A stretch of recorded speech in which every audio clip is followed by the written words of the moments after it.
Hi there, welcome back to my channel. I am making a... Hi, I'm not talking to anyone, I'm talking to a camera. You don't need to bark. There's no one here. Welcome back to my channel.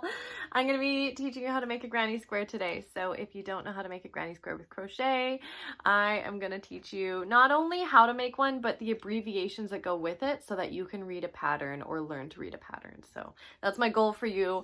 Follow along and comment if you have any questions. Starting out, I don't really know the size of the yarn, but the hook is a 4.0. We're going to start off with a slip knot. I'm not going to teach you the step because most of you will know how to do this. You'll notice this video is going to start out slow, but as you get familiar with it, it's going to get repetitive and faster. To start the anchor, we're going to make 4 chains.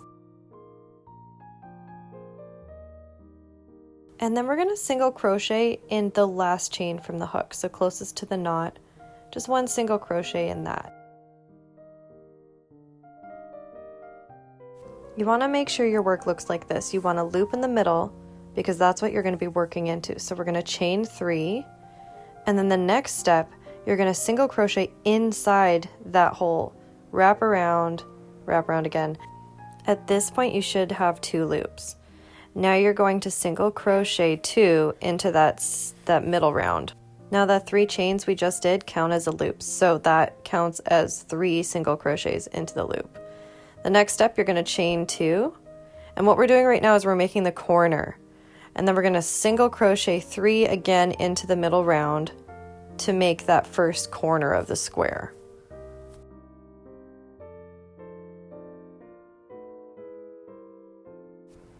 Now you'll find it's kind of stretched out, so feel free to push it together, and here I'm just showcasing you the square corner and what that looks like. We're going to chain 2 to create the second corner, and then go ahead and single crochet 3 into the round again. And this is where it starts to get repetitive. The pattern is basically single crochet 3, chain 2, single crochet 3 over and over and over again. Okay, we're starting to get close to the end, so you're going to chain 2. I really wanted to go slow and show you what my work looks like, and hopefully yours looks similar as we continue to single crochet 3 into the round. The first round is always the hardest. Once you get that, you're pretty good to go.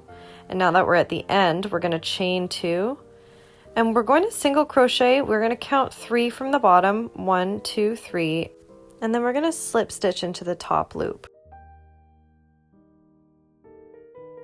Now you can start to see the square begin to form.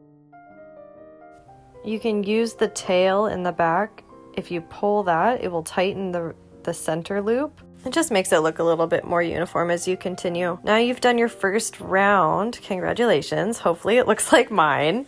We're going to jump into round 2. So don't forget to chain 1 and turn your work. That's going to start you over for the next round. Now we're going to single crochet 3 into the closest hole, which would be described as a round. We're making our next corner, so we're going to single crochet 3, chain 2, single crochet 3. Every time you make a corner, that is the formula.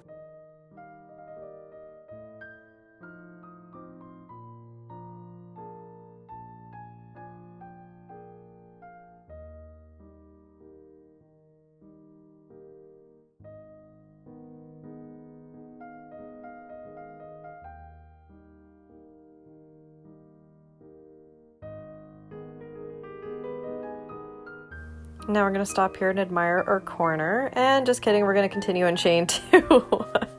And then we're going to find the next hole and single crochet 3. We're doing the same formula for the corner. So single crochet 3, chain 2, single crochet 3. With just a chain 2 in the middle, you're going to continue doing this all the way around.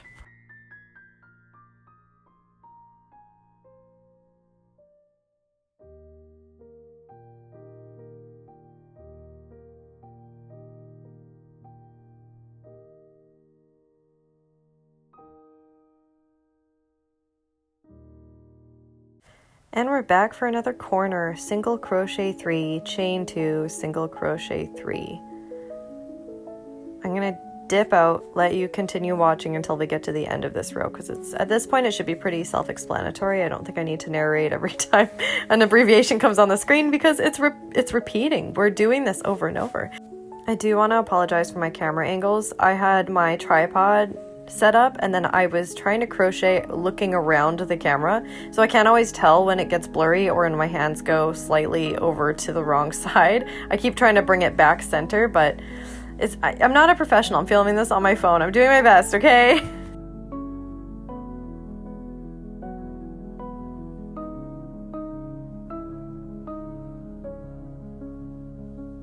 To finish off row 2, we're going to chain 2 and we're going to slip stitch into the top loop. So counting 3 stitches up, it's going to be the 3rd. Now this row we repeated corner, chain 2, corner, chain 2 all the way around. When you go into the next round, you're going to be adding another chain 2 on the side. So it'll be corner, chain 2, single crochet 3, chain 2, and then another corner. So it's going to keep getting bigger. Starting at the 3rd round, we're going to chain 1, turn our work, sorry about the blurry camera, single crochet 3, and I'm speeding this along because it is repetitive, chain 2, single crochet 3. So we're working on the corner here, so that's the single crochet 3, chain 2, single crochet 3.